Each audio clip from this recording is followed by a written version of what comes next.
Hey kids, moving right along. Here's section 3.6, derivatives of logarithmic functions.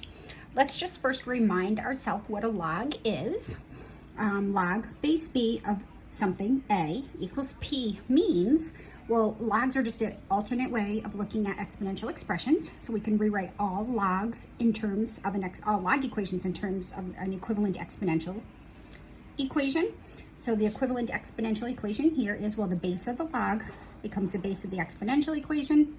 What the log equals is the power on the base, and then this exponential expression equals what's inside the log. So log base b of a equals p means b to the power p equals a. So for example, log base 2 of 8 equals 3, since 2 to the 3 power equals 8. So these are interchangeable. Another example, the log of 100. What is the log of 100? Well, remember, if you don't see a base and it's log, the base is automatically assumed to be base 10. So this really means log base 10 of 100. So we're asking ourselves, what power do I put on 10 to get to 100?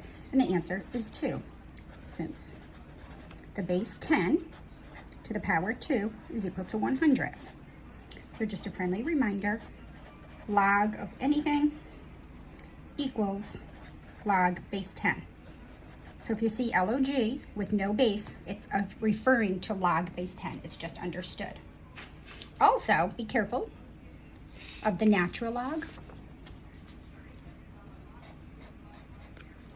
The natural log, ln, it's not an I, it's an ln. So ln means log base e. Right, so if you see ln, that's called the natural log, and it's equivalent to log base e. So that being said, let's look at the simple log, the natural log of x, and let's find the derivative of the natural log of x. Well, the answer, I'm going to tell you what the answer is. dy dx is equal to simply 1 over x. So the derivative of the natural log function is 1 over x. Well, why? Of course, I'm going to show you. Well, let's start with the equation y equals the natural log of x.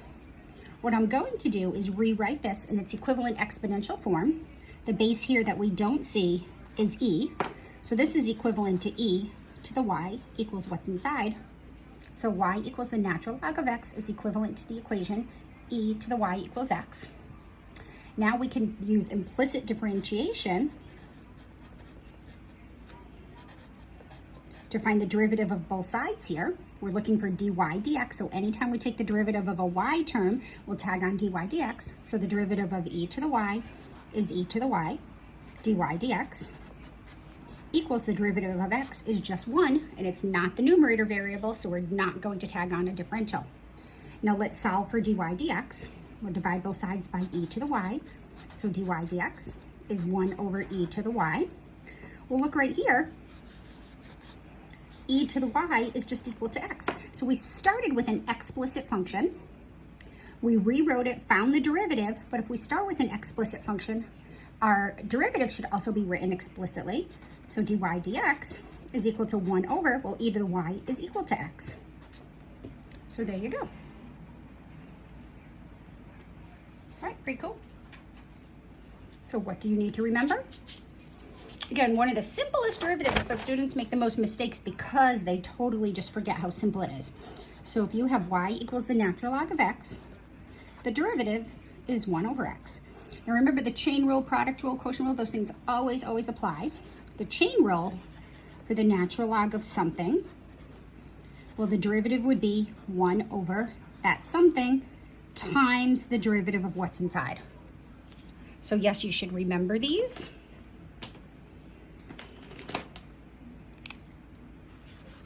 Knowing your basic derivatives is very important in calculus. All right, so that being said,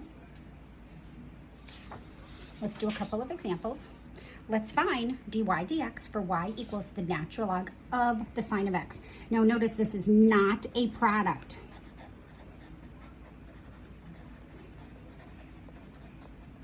If it was a product, it would look like this. It'd be the natural log of x times the sine of x. We would need the variable next to the natural log function, right? And that's not what we have. This is a composition.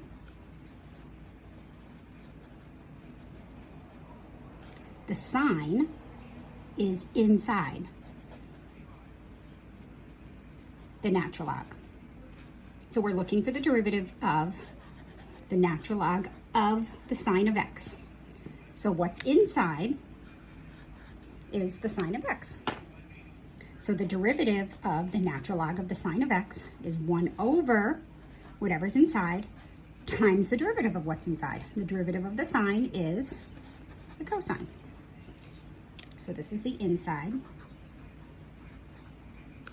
So this is the inside stays here, right? And this is the derivative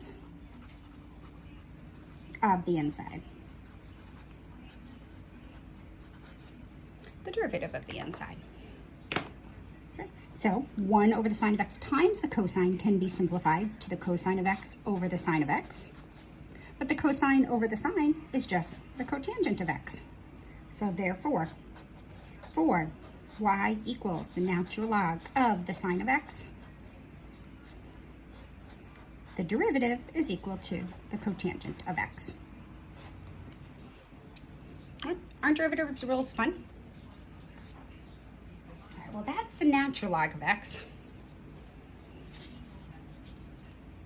What about logs of other bases? Let's find dy dx for y equals log of x. What's the derivative? Well, this is the same as log base 10 of x, right? That's what that means. Log with no base means log base 10. So let's rewrite it in its equivalent exponential form. 10 to the y equals x. Now we're going to use implicit differentiation. The derivative of 10 to the y is 10 to the y times the natural log of 10 equals the derivative of x, which is 1. Whoops. Oh my goodness, and I forgot the dy dx here. All right, let me just say that again. The derivative of 10 to the y is 10 to the y natural log of 10 dy dx, because I just took the derivative of a y term. Don't miss that. See how easy it is to forget. And that equals 1. Right? Now I'm going to solve for dy dx, because that's what we're looking for. So I'm going to divide both sides by 10 to the y natural log of 10, and I get dy dx equals 1 over 10 to the y times the natural log of 10. Right? But look right here again, 10 to the y is equal to x. We started with an explicit function. We want our derivative to be written explicitly in terms of x. So 10 to the y is equal to x. So it's 1 over x times the natural log of 10. So therefore, for y equals the log of x, the derivative is equal to 1 over x natural log of 10. All right, so that's base e, that's base 10. Notice if this was any base, let's say this was 5, then this would be 5, this would be 5. Everywhere I saw a 10 would be a 5. So we can generalize for log of any base. All right, so for y equals log of any base of x, the derivative is going to be 1 over x times the natural log of the base.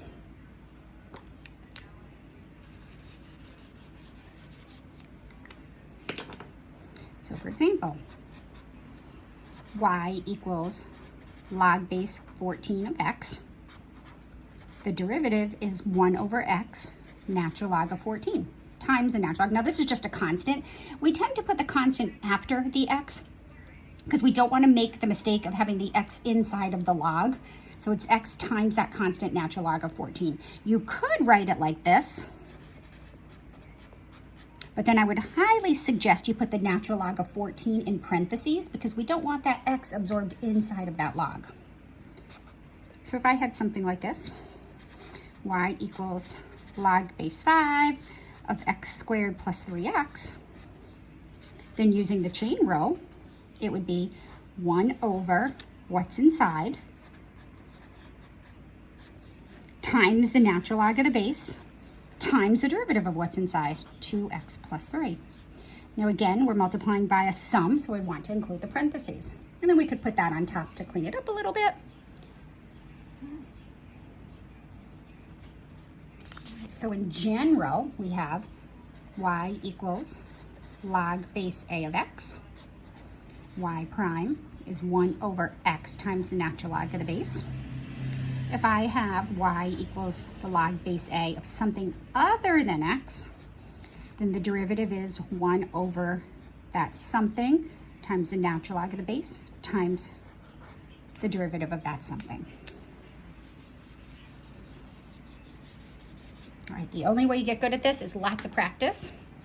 So not only should you work on the problems that are assigned on your online homework and in the textbook, you're always free to Google more problems, do the even problems in the textbook. The way you get good at this is just by practice, practice, practice. All right, ready? Things are about to get wild and crazy. Let's take the derivative of the function x to the x. X to the x. Well, for a power function, reminder, power function, y equals x to a power, where the power is constant. Right? So this isn't a power function because the power is also the variable.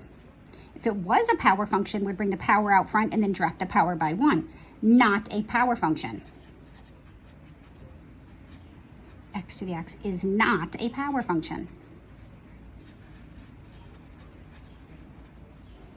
Right? What about an exponential function? Y equals a constant to a power. So this time the base is constant. Right? So we know the derivative of an exponential function is itself times the natural log of the base. But y equals x to the x is not an exponential function.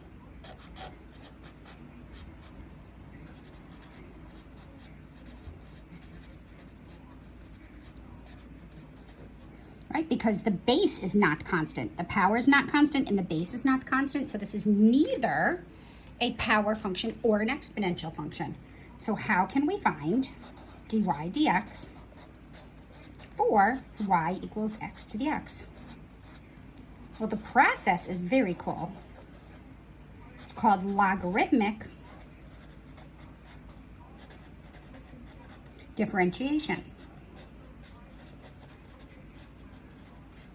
I squeezed it in. Woohoo! So process by example. So now this is different than taking the derivative of a log, although we will use logs and take derivatives eventually. It's called logarithmic differentiation.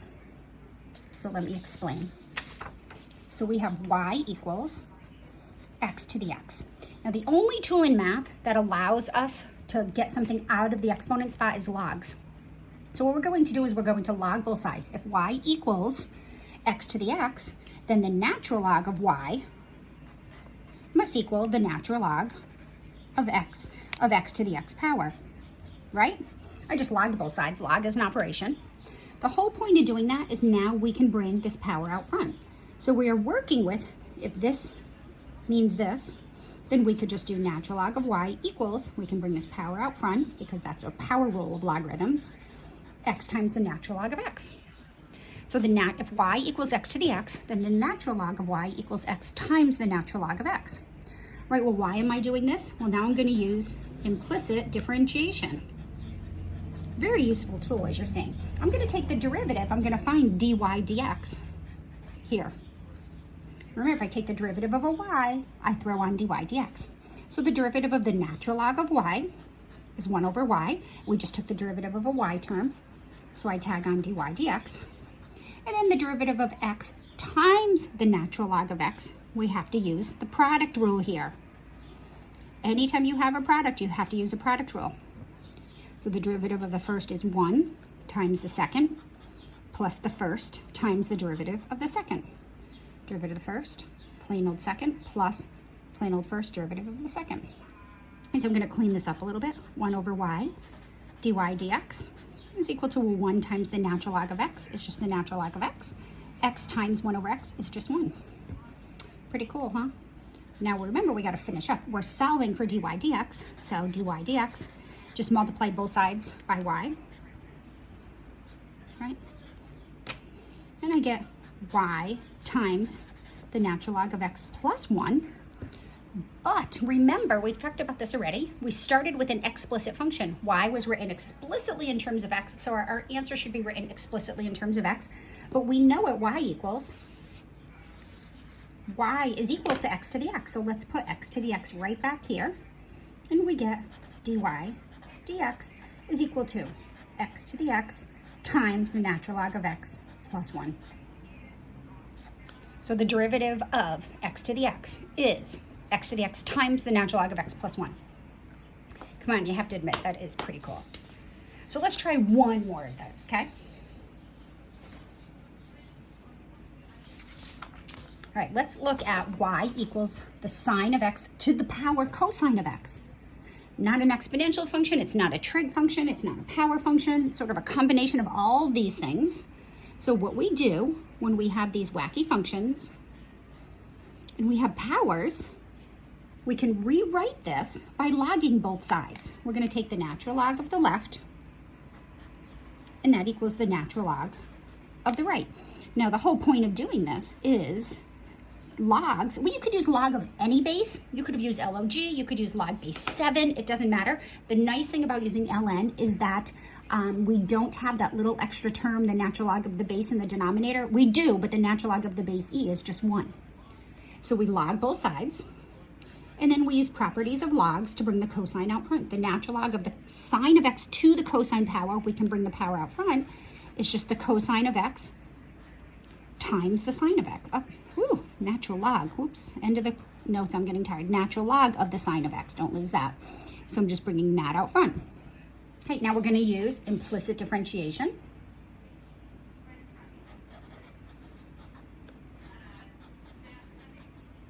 Take the derivative of the natural log of y, 1 over y, dy dx, because we just took the derivative of the y, the numerator term.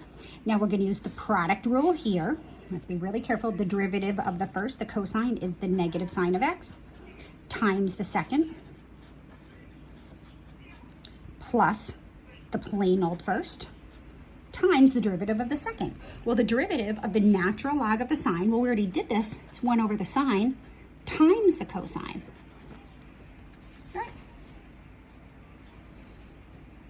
All right, so let's clean this up. I have 1 over y dy dx is equal to the negative sine of x, natural log of the sine of x, plus, well, the cosine over the sine times the cosine, well, remember, this is just the cotangent, so I'm going to call this the cosine of x times the cotangent of x, right? And now we're going to solve for dy dx. Dy dx is equal to, it's going to be y, that y just comes over to that side. Now, just to make it more visually pleasing, I don't like to lead with a negative, so I'm just going to switch the order here. I'm going to call this the cosine of x times the cotangent of x minus the sine of x times the natural log of the sine of x. Right? I only switch these two because we typically don't like to lead with a negative. It wouldn't really matter if we had it the other way. It's just more visually pleasing this way. So let's leave it this way, okay? Or let's rewrite it this way. Now, again, we started with y equals a function explicitly in terms of x. So now we're going to replace this y with sine x cosine x.